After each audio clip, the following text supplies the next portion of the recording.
కృష్ణుడి 5వ భార్య ఎవరు? మనకి మొదటి 4 భార్యలు తెలుసు. రుక్మిణీదేవి, సత్యభామాదేవి, జాంబవతీదేవి, నేను చెప్పుకున్నాం కాళిందీదేవి, యమునా నది 4వ భార్య. మరి అలాంటప్పుడు కృష్ణుడి 5వ భార్య ఎవరు? ఆవిడతో వివాహం ఎలా జరిగింది?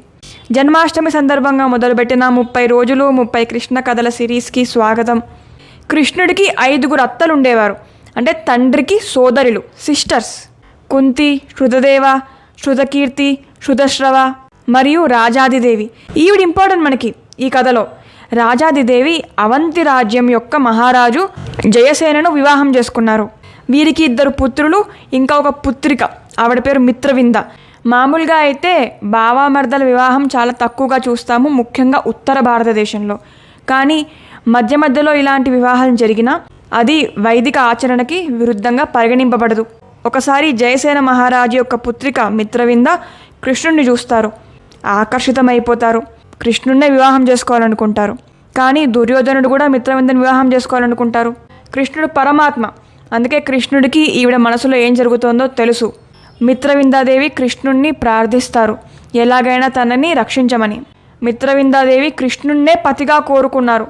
కృష్ణుడు మిత్రవిందాదేవి ఇంకా దుర్యోధనుడి యొక్క వివాహానికి విచ్చేశారు. ఆ వివాహంలో దుర్యోధనుడు లాంటి దుష్టరాజులు చాలామంది ఉన్నారు. అప్పుడు కృష్ణుడు మిత్రవిందాదేవిని ఆ వివాహం నుంచి అపహరించి ద్వారకకి తీసుకెళ్ళి అక్కడ వైదిక విధి విధానాలతో వివాహం చేసుకుంటారు.